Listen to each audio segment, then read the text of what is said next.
Today, governments are deeply involved in central banking. They control the issuance of currency, they regulate the banking sector, they act as lenders of last resort in many cases, all with the goal of trying to enhance macroeconomic stability.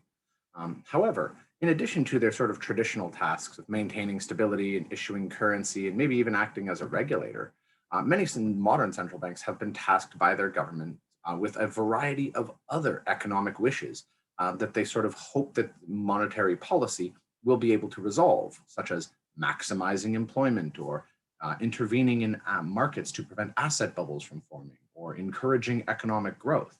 Things which we believe are second order that we can affect using monetary policy, but which have a much less direct connection than, say, price stability or banking supervision does. Now, while asking people to maintain stability in the economic system is a easy goal enough to ask for, it's often much, much trickier in practice to apply. And that means generally that we want to supervise banks within the jurisdiction of our central to ensure that banks aren't taking advantage of lender of last resort facilities unless they need to. Effectively, what we hope to do is to constrain moral hazard, which is the idea that banks will pursue risky strategies knowing that if something bad happens, it won't be them who bears the consequences of it. Usually, this involves requiring banks to set aside sufficient amounts of capitals to absorb losses on their loans, effectively what we refer to as the Basel Capital Accords, trying to make sure that there was sufficient amount of reserves or liquidity available within a company to absorb any kinds of shocks that it might experience. So this is one of the key things that we try to focus on and why central banks have moved towards adopting Basel Accords. Because ultimately, stability relies not on just the actions of the central banks, but on the actions of all of the participants within the market that the central bank is coordinating. Now, one of the things that central banks need to generally do in order to safeguard the value of money is to act with some policy independence from their supervising government. Now, this sounds weird to a lot of people, the idea that, bankers would act privately or any official would act privately outside the writ of the government to influence policies that might affect a large number of people.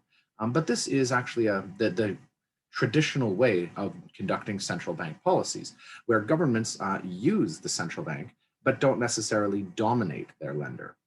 Because one of the problems we realized in the 20th century is that when sovereigns dominate their central banks, what can often happen is that they will push for monetary policies which encourage their reelection. Notably, they'll do things like try to cut interest rates in the year leading up to an election so that way there will be a more economic activity in the lead up to the election. It will seem like there is less unemployment and people will generally credit their leader, who is looking for reelection, with the economic successes that they are enjoying.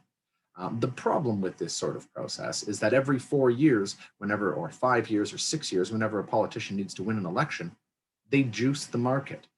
And the biggest problem with it is that every time you do that, every time you try to stimulate the market by slashing interest rates, you also run the risk of setting off inflation. And we had a large number of politicians who were very careless about this throughout the back half of the 20th century, which led to substantial inflation throughout a lot of developed countries. We had inflation rates in the range of 12 to 15% in countries like Canada and the United States, simply because central banks had been sufficiently cowed by their governments into simply doing what the government required of them, instead of necessarily holding to their mandate of price stability. Now, one of the things that's important to recognize is that even when we give policy independence to a central bank and we allow technocrats to make decisions about how much money should be in circulation or what interest rates should be in order to keep the economy on an even keel, governments are always able to override them. Central banks are controlled by their governments in the modern world, and therefore, even though governments might try to take an arm's length approach to things like monetary policy, allowing technocrats to make these kinds of decisions, they are always in a position to override the technocrats and do what they necessarily think is best. And this can be problematic. Over the last few years, we've seen the president of Turkey put a lot of pressure on his central banker with the mistaken macroeconomic belief that high interest rates cause inflation. It's in fact the exact opposite, but nonetheless, the president in Turkey was sufficiently powerful that he was able to pressure his central banker into lowering interest rates in an attempt to constrain inflation, which of course made Turkey's problems worse. So we want to be cautious about how much direct influence politicians have over monetary policy, because most of the time our politicians are not economists. In fact, in most developed countries, the number one degree that politicians hold is a law degree, which does not necessarily qualify them to be making, how do we say, economic policy decisions.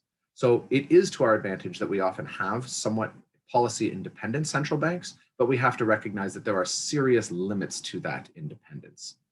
Um, Now, while states might retain ultimate control over central banks, in many cases, they've allowed for limited public participation in the profitability of the operation. For example, in the United States, we see that the Federal Reserve Bank is in fact owned by all of its members. Meanwhile, other institutions like the Bank of Japan, Bank of Belgium, Bank of Greece are public corporations, which you can buy shares in, which allow you to participate in the profits of running the payments system in those countries and participating in seniorage. So it is important to recognize the difference between ownership and control. Ownership generally means being able to share in the profits of seniorage and payments, where control implies the ability to shape policy choices. And so what we'll be doing next is exploring a number of different central banks throughout history. We'll start off with the emergence of some of the earliest ones, looking at the Bank of Genoa, Bank of England, some of the central banks in the Basel or the Low Countries of the Netherlands and Belgium.